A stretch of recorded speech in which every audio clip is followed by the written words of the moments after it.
이건 단순한 도주가 아니다. 세대의 양심이야. 나는 숨을 헐떡이며 말했다.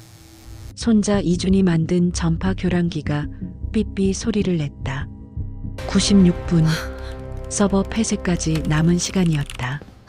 할머니, 지금 안 가면 우리 다 끝나요. 딸 지훈이 내 팔을 잡아 끌었다. 하지만 나는 그 낡은 디스크를 40년을 기다린 그 진실을 놓을 수가 없었다. 안녕하세요. 오늘은 여러분께 정말 특별한 이야기를 들려드리려고 합니다. 실화를 바탕으로 한 96시간의 기록입니다. 지금 바로 구독 버튼과 좋아요 눌러주시고 끝까지 함께 해주세요. 그럼 이야기를 시작하겠습니다. 나는 이선미. 올해 74이다. 한국과학기술대 명예교수라는 타이틀을 달고 있지만 사람들은 내가 평양 출신 탈북 과학자의 딸이라는 걸 잘 모른다. 아니, 알려고 하지 않았다. 나 역시 그 과거를 숨기고 살았으니까. 1951년 함흥에서 태어난 나는 9살 때 아버지 손을 잡고 남쪽으로 내려왔다. 그때의 기억은 지금도 선명하다. 추운 겨울밤, 아버지의 거친 손, 그리고 절대 뒤돌아보지 말아던 그 목소리. 우리는 목숨을 걸고 철책을 넘었고 기적처럼 살아남았다. 남한에 정착한 후 아버지는 조용히 살았다. 과학자였던 그는 더 이상 연구를 하지 않았다. 대신 작은 시계 수리점을 운영하며 나를 키웠다. 선미야, 너는 공부를 해야 한다. 내가 배운 것은 아무도 빼앗아갈 수 없단다. 아버지의 말씀을 가슴에 새기고 나는 공부했다. 밤낮으로 공부했다. 그리고 한국 최초의 여성 의료 영상 엔지니어가 되었다. 아버지는 내가 대학을 졸업하던 해에 돌아가셨다. 임종 직전 아버지는 내 손에 작은 청색 노트를 쥐어주셨다. 선미야, 이건 아빠가 평양에서 하던 연구 기록이다. 언젠가 내가 이해할 날이 올 거야. 그때까지 잘 간직해라. 그게 마지막이었다. 나는 그 노트를 한 번도 제대로 펼쳐보지 못했다. 두려웠다. 아버지가 숨기고 싶어 했던 과거를 들춰내는 게 두려웠다. 그렇게 40년이 흘렀다. 나는 결혼을 하고 딸 지훈을 낳았다. 지훈은 의사가 되어 WHO에서 일했고 지훈의 아들 이준은 천재 해커로 자랐다. 평범하고 행복한 삶이었다. 적어도 2025년 10월 그날까지는. 그날은 10월 18일이었다. 베이징 국제의학공학 콘퍼런스 초청장이 도착했다. 평생을 의료 영상 기술 연구에 바친 내게 주어진 마지막 무대 같은 자리였다. 나는 기쁜 마음으로 출국 준비를 했다. 그런데 출국 전날 밤 딸 지훈이 전화를 걸어왔다. 엄마, 이번 학회에 북한 출신 과학자가 참석한대요. 명단을 보니까 이름이 리정호래요. 전화기를 떨어뜨릴 뻔했다. 리정호. 그 이름은 40년 전 사라진 우리 아버지의 이름이었다. 아니, 정확히는 아버지의 북한 이름이었다. 남한에 온 후 아버지는 이철호라는 이름을 사용했지만 북에서는 리정호였다. 엄마, 괜찮으세요? 지훈의 목소리가 들렸지만 나는 대답할 수가 없었다. 손이 떨렸다. 심장이 터질 것 같았다. 전화를 끊은 후 나는 서랍 깊숙이 숨겨뒀던 청색 노트를 꺼냈다. 40년 만에 처음 제대로 펼쳐보는 것이었다. 오래된 종이 냄새가 코를 찔렀다. 표지에 희미하게 적힌 글씨. 청운 실험 1985 평양. 그리고 그 아래 손떨림이 느껴지는 서명. 리정호 청운 연구 총책. 아버지의 필체였다. 나는 떨리는 손으로 페이지를 넘겼다. 복잡한 수식과 도표, 그리고 짧은 메모들이 빼곡히 적혀 있었다. 피실험자 치료, 체온 상승 반응 관찰, 온열 치료 효과 미미, 부작용 심각. 이 실험은 중단되어야 한다. 마지막 페이지에는 이런 문장이 적혀 있었다. 진실은 물 위에 뜬다. 언젠가 누군가는 이 기록을 찾을 것이다. 서해 마이너스 1985. 나는 그날 밤 한숨도 자지 못했다. 만약 그 사람이 정말 아버지라면? 아버지가 살아있다면? 하지만 그럴 리 없었다. 아버지는 1985년에 돌아가셨다. 내가 24살 때였다. 그런데 왜 같은 이름의 과학자가 나타난 걸까? 혹시 아버지의 동료였을까? 아니면 제자였을까? 질문들이 꼬리에 꼬리를 물었다. 다음 날 아침 나는 베이징행 비행기에 올랐다. 가슴이 두근거렸다. 설렘과 불안이 뒤섞인 기분이었다. 베이징에 도착한 건 10월 20일 이른 아침이었다. 공항에서부터 이상한 느낌이 들었다. 입국 심사대를 통과하자마자 한 남자가 다가왔다. 이선미 교수님이시죠? 저는 콩퍼런스 측 안전요원입니다. 호텔까지 모시겠습니다. 그는 웃으며 친절하게 굴었지만 뭔가 어색했다. 눈빛이 너무 날카로웠다. 마치 나를 관찰하는 것 같았다. 차 안에서도 그는 계속 말을 걸었다. 교수님께서 북한 출신이시라고 들었습니다. 오랜만에 고향 사람들을 만나시는 건가요? 나는 애써 태어난 척했다. 아니요, 그냥 학회 참석차 온 것뿐입니다. 하지만 속으로는 경계심이 들었다. 왜 내 출신을 아는 걸까? 왜 굳이 그 이야기를 꺼내는 걸까? 호텔에 도착해서도 그 남자는 내 짐을 들어주며 방까지 따라왔다. 방 안을 한번 쭉 둘러본 후에야 그는 떠났다. 필요하신 게 있으면 언제든 연락 주십시오. 명함을 건네는 그의 손이 차갑고 단단했다. 문이 닫히자마자 나는 가방을 열어 노트를 확인했다. 다행히 그대로였다. 나는 노트를 베개 밑에 숨기고 잠시 눈을 붙였다. 시차 적응이 필요했다. 저녁 무렵 환영 만찬이 있었다. 각국에서 온 과학자들이 모여 인사를 나눴다. 나는 계속 주변을 살폈다. 리정호라는 이름표를 단 사람을 찾았다. 하지만 보이지 않았다. 만찬이 끝나고 방으로 돌아왔을 때였다. 문손잡이에 묻은 지문이 다른 각도로 되어 있었다. 누군가 내 방에 들어왔다 간 것이다. 심장이 쿵쾅거렸다. 급히 베개 밑을 확인했다. 노트가 사라졌다. 다리에 힘이 풀렸다. 40년을 지켜온 단 하나의 증거가 아버지의 마지막 흔적이 사라진 것이다. 나는 떨리는 손으로 휴대폰을 꺼내 지훈에게 전화를 걸었다. 여보세요? 엄마. 지훈의 목소리를 듣는 순간 눈물이 쏟아질 것 같았다. 하지만 참았다. 지훈아, 노트를 누가 가져갔어? 방에 누군가 들어왔던 것 같아. 뭐라고요?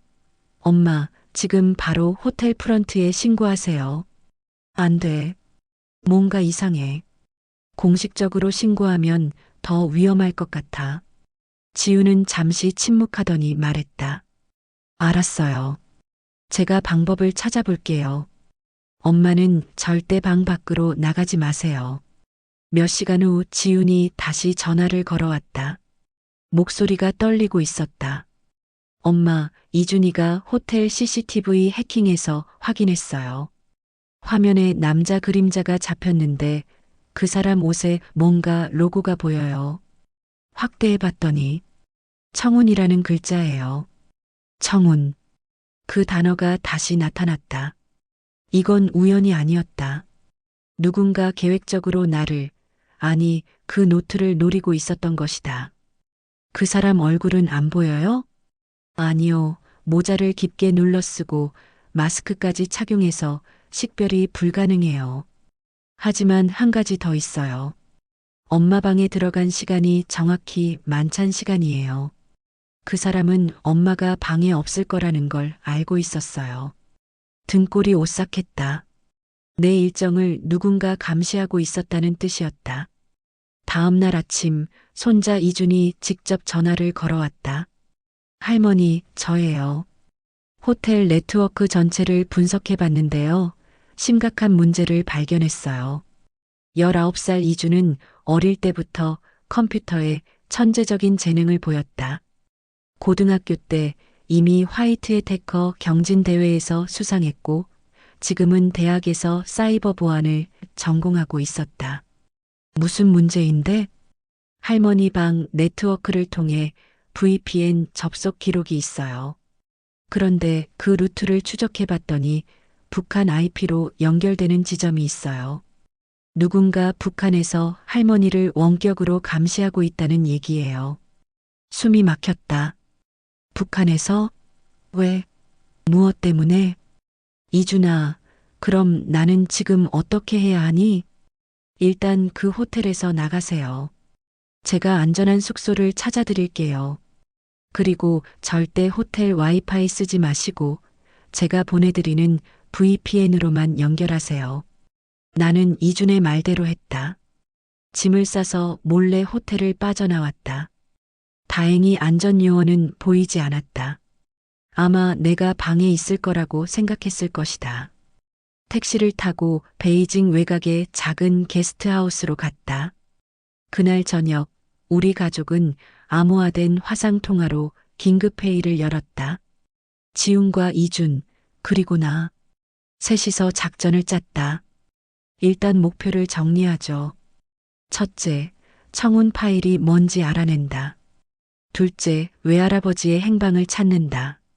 셋째, 할머니를 안전하게 귀국시킨다. 지훈이 말했다. 이준이 화면에 뭔가를 띄웠다. 제가 작전명을 정했어요. 청운 96시간. 72시간 동안은 추적을 회피하면서 정보를 모으고 마지막 24시간 동안 진실을 공개하고 탈출 루트를 확보하는 거예요. 나는 고개를 끄덕였다. 이제 물러설 곳이 없었다. 우리는 40년 동안 숨겨져 있던 진실을 밝혀내야 했다. 다음 날부터 본격적인 추적이 시작됐다. 이주는 해커 네트워크를 총동원해 청운이라는 키워드로 검색을 시작했다. 며칠 후 그는 중요한 정보를 찾아냈다. 할머니, 청운 파일 찾았어요. 이준의 목소리에 흥분이 묻어났다. 어디서? 다크웹이요. 누군가 익명으로 청운 프로젝트 관련 문서 일부를 유출했어요. 내용을 보니까 이건 인체 실험 기록이에요. 인체 실험? 네. 1980년대 초반 냉전 시대에 한국과 북한 과학자들이 비밀리에 공동으로 진행한 온열 치료 실험 기록이래요. 당시 양측 정부가 암 치료 기술 개발이라는 명목으로 지원했지만 실제로는 군사적 목적도 있었대요. 극한 온도에서 인간이 얼마나 버틸 수 있는지 테스트한 거죠. 끔찍했다. 그런 실험에 아버지가 참여했다니. 하지만 더 충격적인 건 다음 내용이었다. 할머니, 여기 피실험자 명단이 있는데요. 7번이 이선미예요. 할머니 이름이에요. 온몸이 얼어붙었다. 나는 그 실험의 피실험자였다는 말인가? 어릴 때 자주 알았던 원인 모를 고열, 병원에서도 설명하지 못했던 그 증상들이 갑자기 이해가 됐다. 나는 아버지의 실험 대상이었던 것이다. 더 있어요. 할머니가 7세에서 9세 사이에 총 15회의 온열 치료를 받았대요. 그런데 8회차 이후부터 외할아버지가 실험 중단을 요청했다는 기록이 있어요. 윤리적 문제를 제기하면서 양심 선언을 준비했다고 나와 있어요. 그래서 아버지가 탈북을 결심한 것이었구나. 나를 지키기 위해. 더 이상 그 끔찍한 실험의 도구로 쓰이지 않게 하기 위해. 눈물이 흘러내렸다. 그 다음 기록은요? 1985년 7월 15일 리정우 연구총책 실종. 이후 청운 프로젝트 전면 중단. 그리고 모든 기록이 삭제됐대요. 하지만 리정우가 남긴 연구노트 한 권이 회수되지 않았다는 기록이 있어요. 그게 바로 할머니가 가지고 계셨던 그 노트예요. 모든 퍼즐이 맞춰졌다. 아버지는 연구 노트를 가지고 탈북한 것이었다. 증거를 확보하기 위해 언젠가 진실이 밝혀지길 바라며. 그런데 한 가지 의문이 남았다. 그럼 지금 베이징에 있는 리정호는 누구지? 지훈이 조심스럽게 말했다. 엄마, 혹시 외할아버지가 실제로는 돌아가시지 않은 건 아닐까요? 제 말은 우리가 장례를 치렀지만 시신을 직접 본 건 아니잖아요. 맞았다. 아버지는 병원에서 돌아가셨고 화장을 했다. 하지만 관 안을 확인한 사람은 없었다. 만약 아버지가 신분을 숨기고 살아온 거라면, 40년 동안 다른 삶을 살아온 거라면, 엄마, 확인해 봐야 해요. 리정호를 직접 만나봐요. 하지만 그게 쉬운 일이 아니었다. 학회는 이미 끝났고 북한 과학자들은 모두 귀국했다는 소식이 들렸다. 나는 절망했다. 이렇게 끝나는 건가? 그때 이준이 말했다. 할머니, 아직 방법이 있어요. 노트 마지막 페이지에 적혀 있던 서해 마이너스 1985 기억하세요? 제가 그 암호를 풀었어요. 정말? 네. 서해는 황해를 뜻하는 게 아니라 경도와 위도의 암호예요. 중국과 북한의 해상 경계 지역에 있던 비밀 실험 기지의 좌표예요. 그런데 그 기지가 지금은 데이터 센터로 바뀌었어요. 양쯔강 하류에 있는 민간 데이터 센터인데 소유주가 불분명해요. 거기에 청운 파일이 있다는 거니? 그럴 가능성이 높아요. 실험 기록을 완전히 삭제하지 않고 디지털로 보관했을 거예요. 언젠가 필요할 때를 대비해서요. 지훈이 결연한 표정으로 말했다. 엄마, 저 베이징으로 갈게요. 같이 가요. 안 돼. 너까지 위험해질 필요는 없어. 엄마 혼자 두고 못 가요.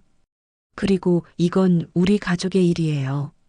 외할아버지의 명예가 걸린 문제라고요. 결국 지훈이 베이징으로 왔다. 이주는 한국에서 원격 지원을 하기로 했다.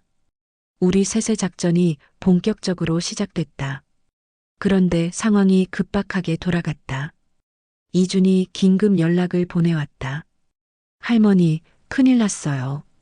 그 데이터 센터 서버가 96분 후에 완전 삭제된대요.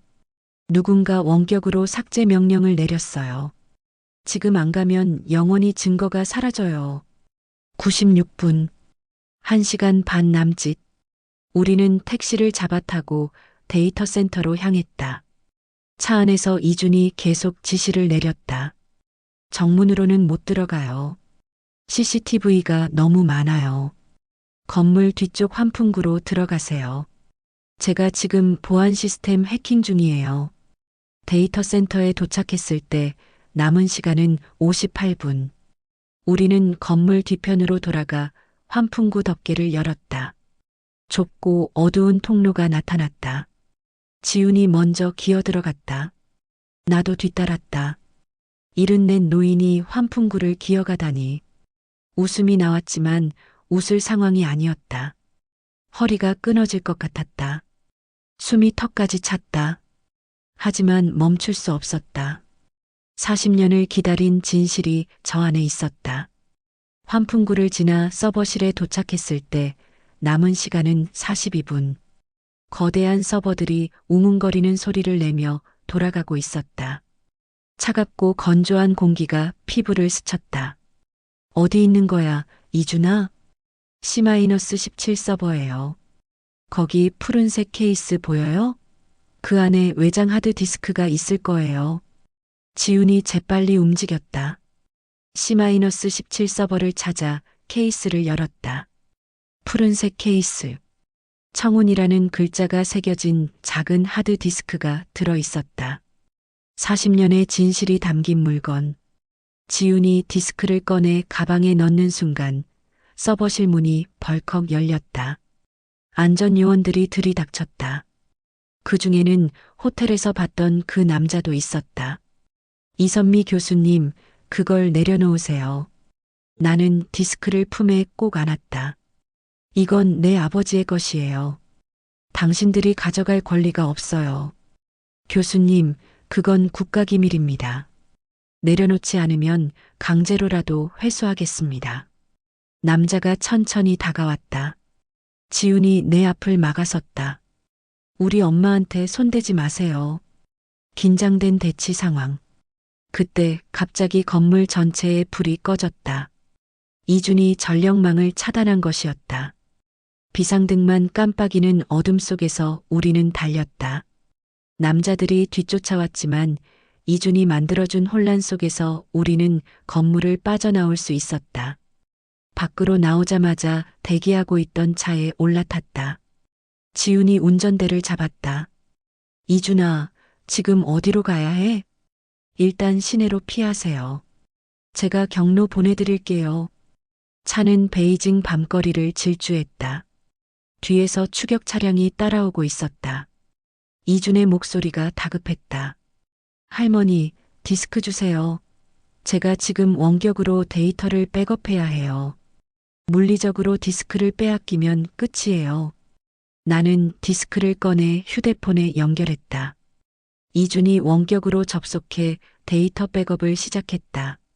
업로드 진행률이 화면에 떴다. 10%, 20%. 너무 느렸다. 뒤에서 추격 차량이 점점 가까워졌다. 엄마, 속도 더 낼게요. 지훈이 엑셀을 밟았다.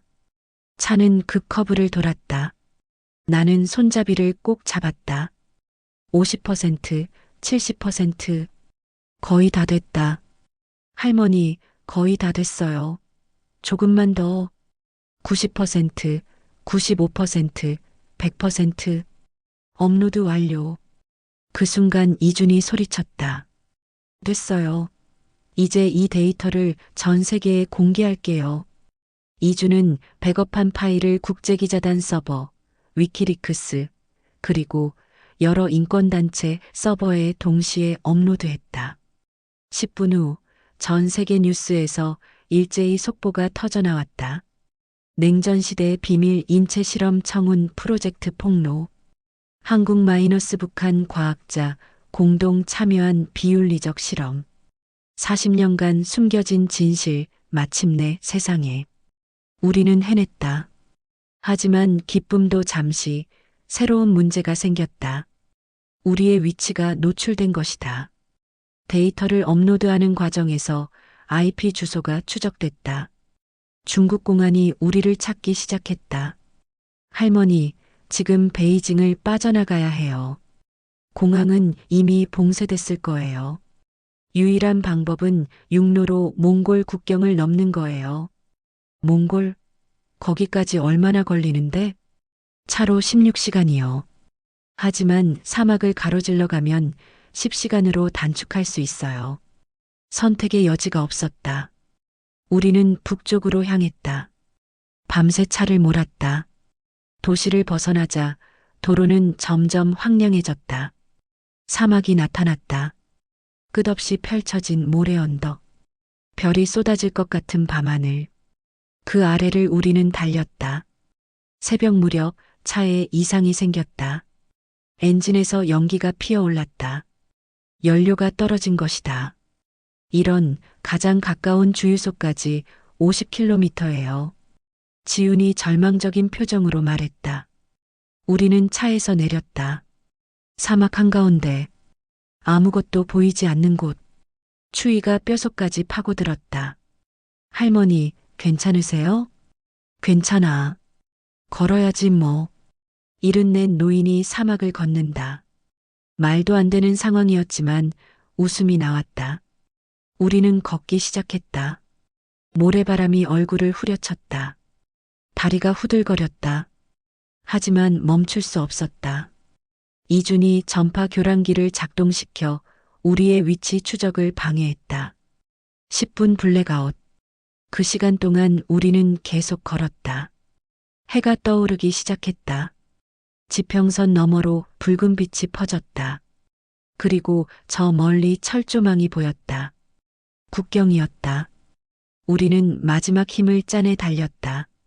철조망을 넘었다. 몽골 땅. 그곳에 몽골 국경 초소가 있었다. 우리는 비틀거리며 초소로 걸어갔다. 군인들이 총을 겨누며 다가왔다. 나는 두 손을 들고 한국어로 외쳤다. 대한민국 국민입니다. 도와주세요. 목이 메었다. 지훈이 나를 부축했다. 이준이 원격으로 한국 대사관에 연락을 취했다. 몇 시간 후 대사관 직원들이 도착했다. 우리는 구조됐다. 살아남았다. 96시간의 사투 끝에 우리는 진실을 지켜냈다. 한국으로 돌아온 후 모든 게 달라졌다. 청운 프로젝트는 국제적인 이슈가 됐다.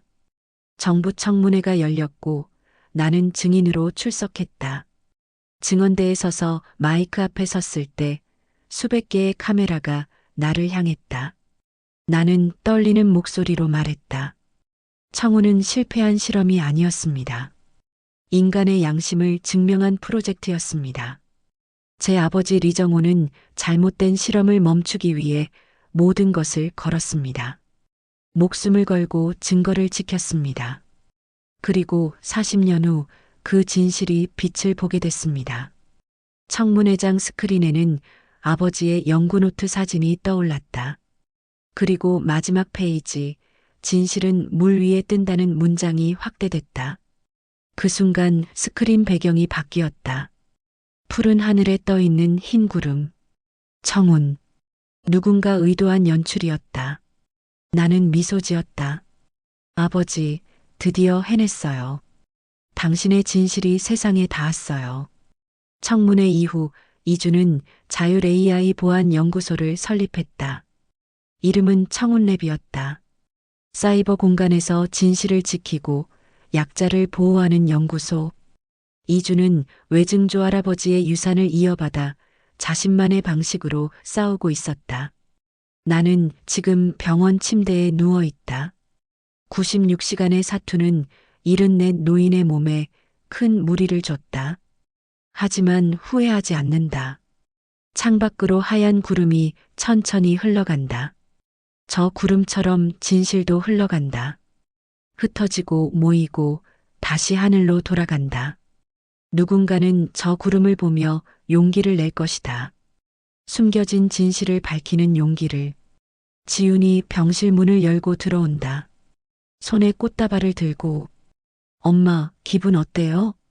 좋아. 정말 좋아. 나는 딸의 손을 잡는다. 따뜻하다. 살아있다는 게 느껴진다. 40년을 기다린 진실. 96시간의 사투. 그 모든 것이 이 순간을 위한 것이었다. 당신이라면 어떻게 하겠는가? 진실을 택하겠는가? 안전을 택하겠는가? 나는 진실을 택했다.